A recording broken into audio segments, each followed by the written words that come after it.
It's not hyper polished, hyper edited. I think that stops a lot of people from getting started. Yeah.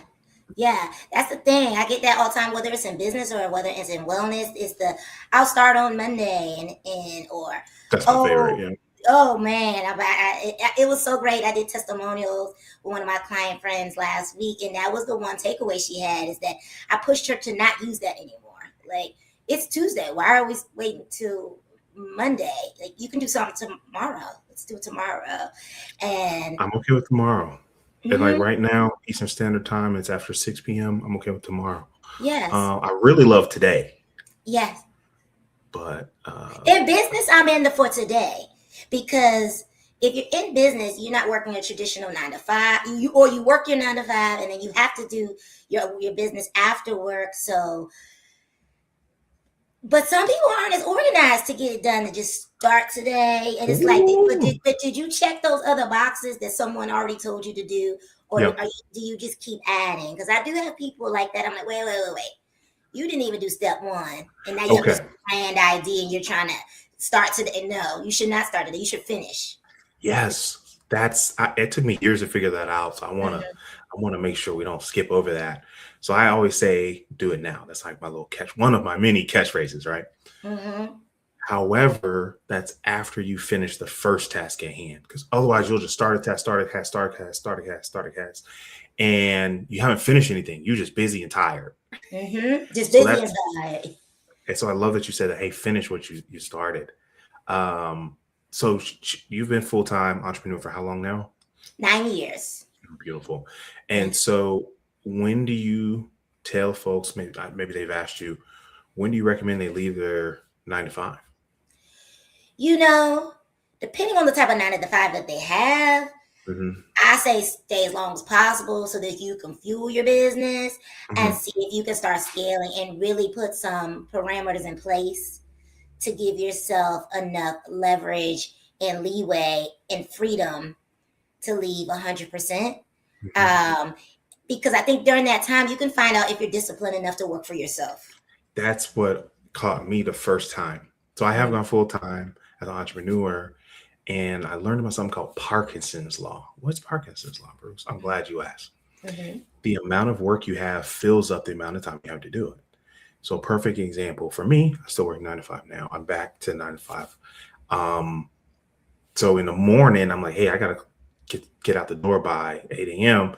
So I'll get my YouTube post up, my LinkedIn done, and they'll get 40 or 50 connection requests sent in like 30 minutes because I gotta go. And so Mm-hmm. that's I have a little bit of time. I got a lot of work done. Now, on an off day, I'm like, oh man, I could work on my business all day. I'm gonna have 18 hours. It doesn't happen. Nope. You have too much time. And what you said, a lot of people aren't organized enough. They're not disciplined enough. So we're on the same page. Keep your job. If you're listening to this, you're like, man, I really want to be an entrepreneur. Yes, we want that for you too. Keep your job for now. Keep For your now, job not forever. For now. for now and see if you can do the structure. Give yourself like one thing I did that I think helped from transitioning for full time to working for myself was I kept the same hours. Like, no, these are the days I work and these are Mhm. the hours I work. And I wasn't working crazy hours because I was really good at sales and you didn't have to work weekend. Saturday, you were off at 3 o'clock if you hit your goals. And I was like one of those, like, I'm gonna hit my goals. I'm gonna be at 100 so that I don't have to be here Saturday. So that schedule also gave me parameters where I could take clients outside of my 9 to 5 before I left. So, That's that's so huge. Give yourself a schedule. I think that's a great lesson. We want this to mhm, be practical. And there's so many gurus out there giving you these grand ideas. But okay, what does that look like today? What is it? What's the Wednesday? What does it look like on Wednesday? So give yourself a exactly. schedule, set some goals. I love all of that. And then some you said, oh, work outside of your 9 to 5. Please Yes. don't be on the clock working on your business. That is wage theft. Don't tell No. them Bruce told me to do it. Tasha told me to do it. No, we did Mm, not.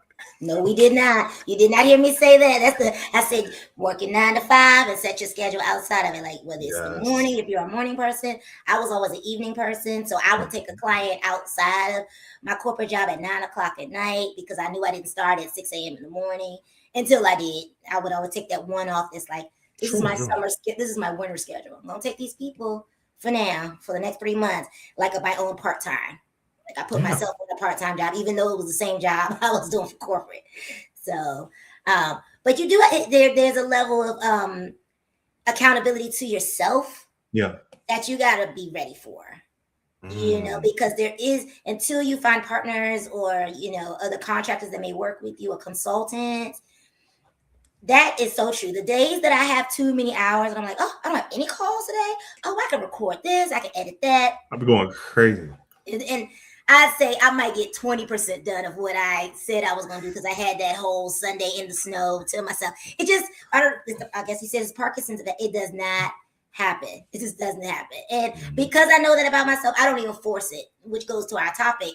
Is your business you build a business that fits your life or that runs your life?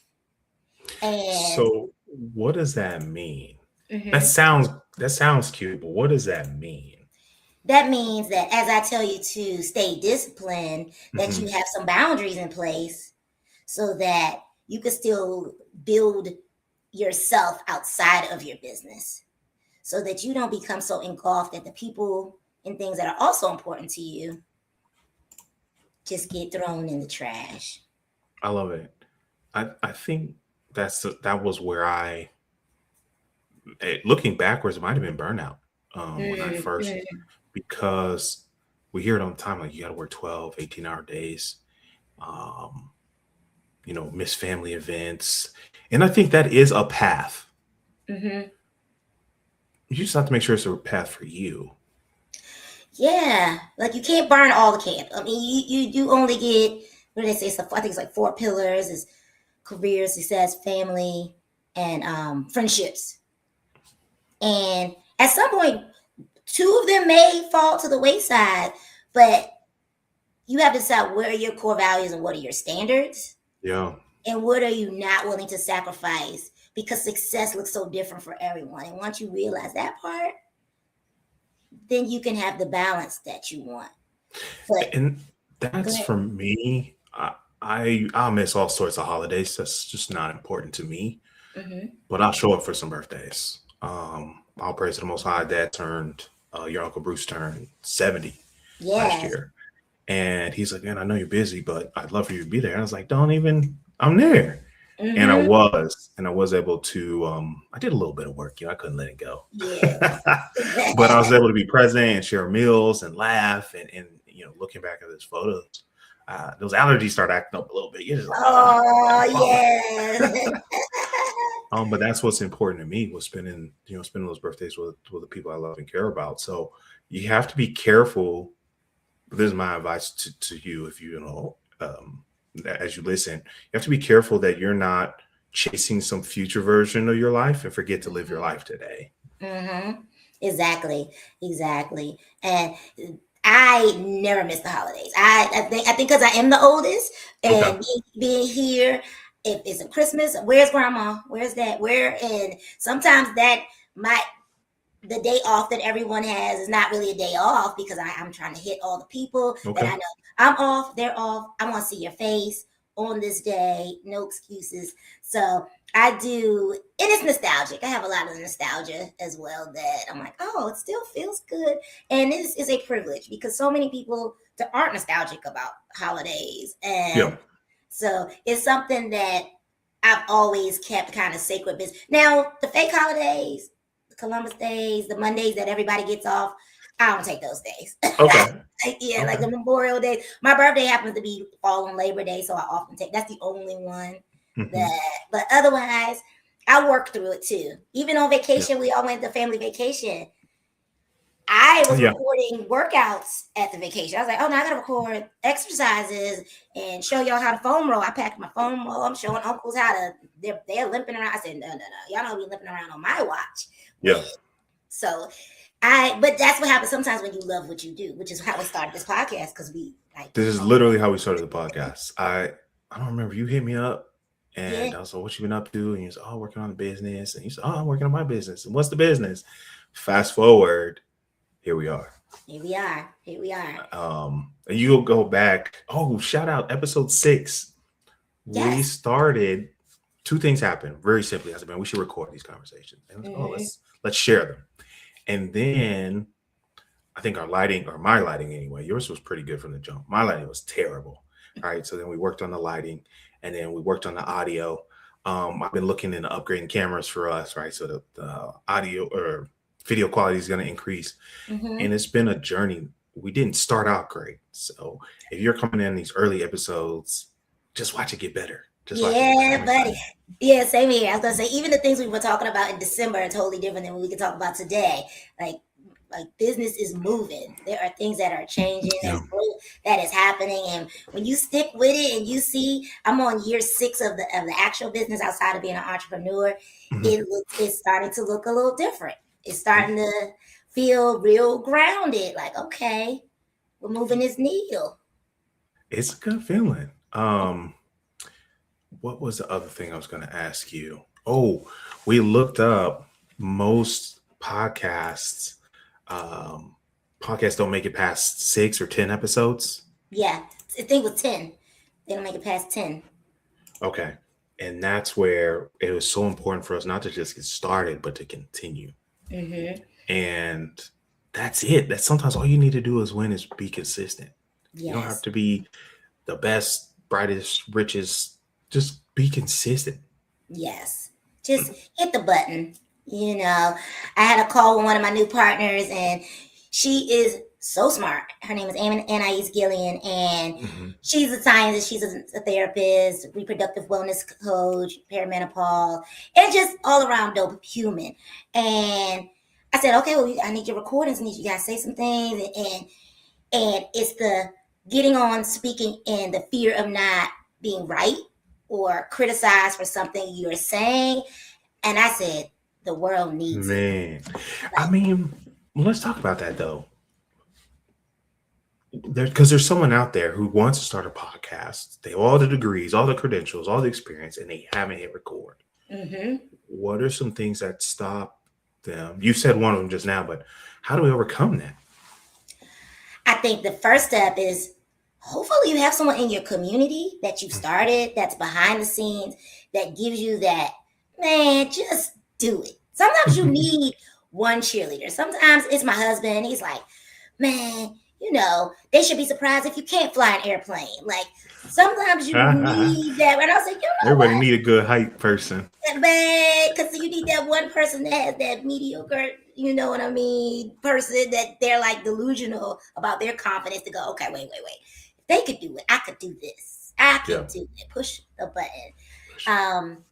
And it's interesting because people say be a self-starter, but I don't believe, looking back, I haven't found a single person that was self-made. Me neither. I think I have this belief too much in communal living and communal help, call it communist, call it what you want. But I just don't, like I think we are here today because my mom and your dad, they set a foundation to give us the confidence minimum. To give us to say, no, if you try, you can do. But you have to try. It's definitely a no if you don't ask. There's certain things. That's something I never really, I've thanked them for it, but I can never thank them enough. I'd be like, hey, can I try this? Or what would happen if I did this? They said, I don't know. Let's go see. Yeah. As I go try it. And I might fail. And they're like, hey, what'd you learn? Exactly. And they never cuss and yell at me. Never. I've had telescopes, microscopes. I ice skated. I played clarinet. Like if I started naming all, I thought I was going to be an archaeologist ballerina. And I checked off one. I was a ballerina. You were a ballerina. That's true. So I think that if you can have that, if you just find that one person, and I know it's tough, but keep that one person close to you. It is tough, but I think it's easier. Because we have technology, we have social media. So hey, you're looking for your person. You're like, man, I want a community. Use hashtags. For sure. Go show up. I teach this when I'm doing sales training and prospecting training. Go to where your clients are. Perfect example. Shout out to Emin Washington, phenomenal speaker coach. If you're looking to do a TEDx, that is our preferred partner. I reached out to her yesterday and I said, hey, you know what? You're helping these folks get on TEDx stages. How are we helping them make more money? And she was like, well, we've been thinking about adding it. And I was like, hey, let's just do this. I'll do it. I'll teach you because I'm already doing it, right? You work in your area of excellence. I'll work in my zone of genius. let's do a webinar for them and let's educate them. And then anyone that works with me, I'll make sure you get affiliate partner. And she's like, well, I'm a little busy. I don't have time to do a webinar. I said, good. I don't want you to do more work. I want you to make more money. I was like, I'll Yeah. do it. That's my business, right? Yeah. Helping people hear yes more often by teaching them to ask better questions. Mhm. She was like, man, this is great. So she's been doing this for years. So I don't have the email list yet, but instead of trying to go find 100 people one at a time, I just talked to one person who already has those 100 people. Go find your community. Go find some people that'll cheer for you. Yeah. Yes. And that's partially why I started my online community, Power of HLS, is to bring in all my medical practitioners and wellness people that are doing, there's so many modalities within it. We can live under the same umbrella and share information and share people, for that matter, to really build something great. So the communities are out there if you're looking. So come join us. If You know what? Do you have the link? I'm gonna put that in the notes right now. Mhm. We'll update it later, but Yes.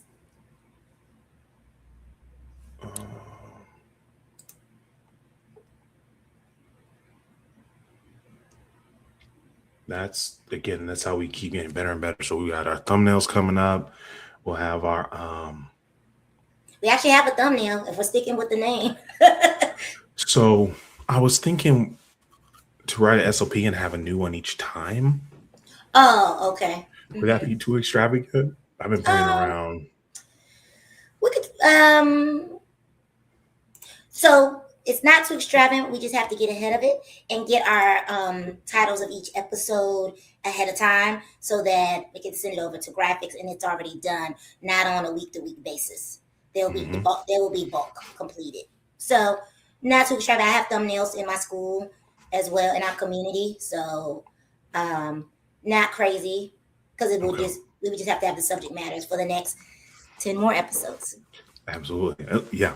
And that's where I want to start thinking longevity and planning for success. Because I don't believe success happens on accident. So that's up next. Thumbnails, show notes, links to the things we talk about. So you can text that to me or yes, I send that to you. And I'll go ahead and add that. So is this your normal process when you're starting something new, Bruce? I just start and then I'm like, okay, what do I need? Uh-huh. And so if there's 100 things I need, I'll ask myself, what's the easiest to implement and the most effective or the most impactful to implement. And so I'll do that one thing. And when that's done, I'm like, all right, there's 99 things left. What's the next one? And that's where one of my favorite concepts is dream big, but start small. Mm-hmm. So I do set goals that I can achieve or this version of me can achieve, but I break them down to such small parts that I end up always winning. Yeah. Well, I will be tasked with that. I will do our SOP. So by the time we meet next week, we'll know. Well, okay, and it won't be 99 things, but we will check it all so that the last 4 episodes will go. Give it a little facelift. And then that's all I tell folks, and that's why my business is still New Skills, New You. I know I always talk about better questions and sales, but it's really about personal development.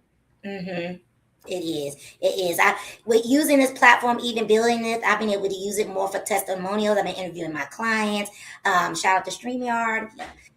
Hey, affiliate, y'all. Yeah. But it is a dope platform. We're able to share with multiple audience at one time. I'm able to bring my clients in and interview them. And I really enjoyed the editing that it has already built in. So far, it's a dope tool. And it is a new skill. This time last year, I was introduced to it. And I'm like, new stuff, new technology looks a little overwhelming at first. Sure.